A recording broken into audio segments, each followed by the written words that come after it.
Okay, good morning. Thank you for joining us for the Monday routine briefing.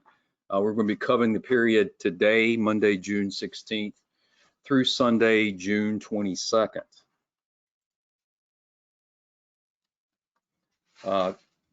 We've had a pretty active period over the last several days, and we're expecting that to continue at least for today. Currently, the entire CWA, or all 31 counties in central North Carolina, are under a flood watch, and that's through tonight around till about 2 a.m. And what we're looking at is a stalled surface boundary is going to support increase in chances later this afternoon into the evening and overnight hours of showers and storms. And like we've seen over the last several days, there will be some spots that receive some very heavy rainfall. So we're going to have a threat of heavy rain and flash flooding through tonight. Those rain chances should start to decrease on Tuesday as that boundary washes out or lifts off to the north. And what that means is our rain, as our rain chances decrease, that's going to allow us to start seeing increasing heat. So we move from a flooding threat to a heating threat as we get into the mid to later part of the week. A cold frontal passage on Thursday, and when I say cold, it's still pretty weak, but we'll see some dry air behind it, and that will provide a little bit of relief. But a cold frontal passage on Thursday will bring in another chance for showers and storms, and some of those might be severe. So we'll have to continue to monitor that threat over the next few days. But overall, once we get past today, we're looking at basically hot and humid conditions, and that'll bring us a heat threat. Going back and looking at our rainfall over the last 72 hours, that's what you're seeing right here on this image. And you can see, there's some heavier precipitation amounts pretty much everywhere across the CWA. But where we're really concerned about is this northeastern portions of our CWA. So basically east of the triangle, talking about Rocky Mount, Wilson, maybe Halifax. Those rainfall totals you're seeing, that 3 to 6 inches, that occurred late yesterday evening and last night. Some of you may have heard there was some significant flooding in Greenville. And so we're looking at that area as our most concerned here over the next 12 to 24 hours as we expect the showers and storms to develop.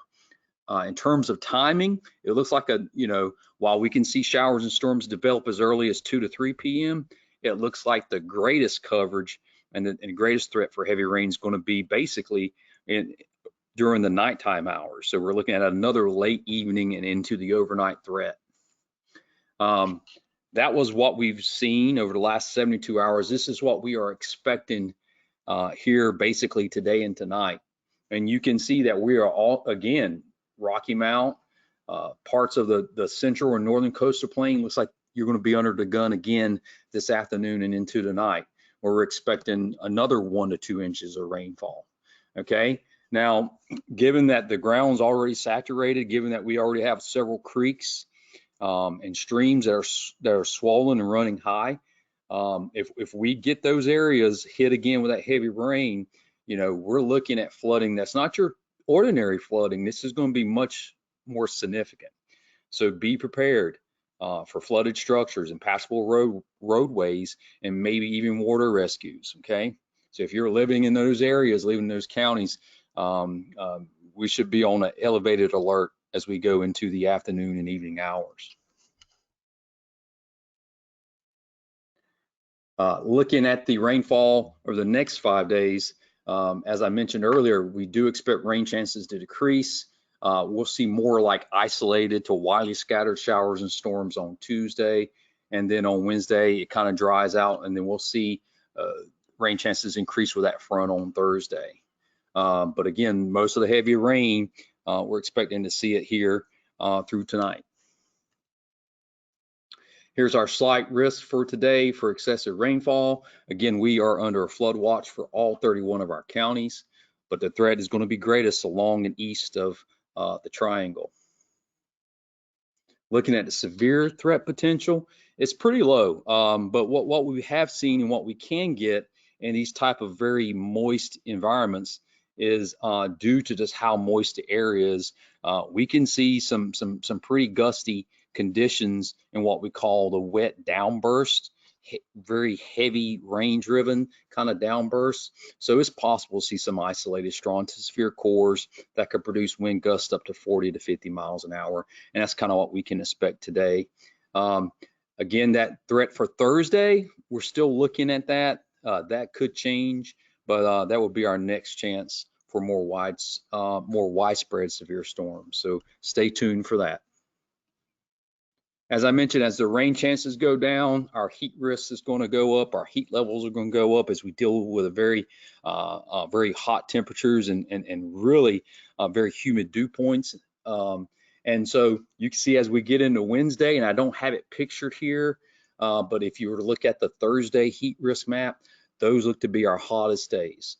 And basically when you're looking at, well, what does that mean? Well, basically it affects everyone, especially anyone working outdoors for long period of times, and for anyone without effective cooling. So for you trying to make those decisions, do we need to open cooling shelters?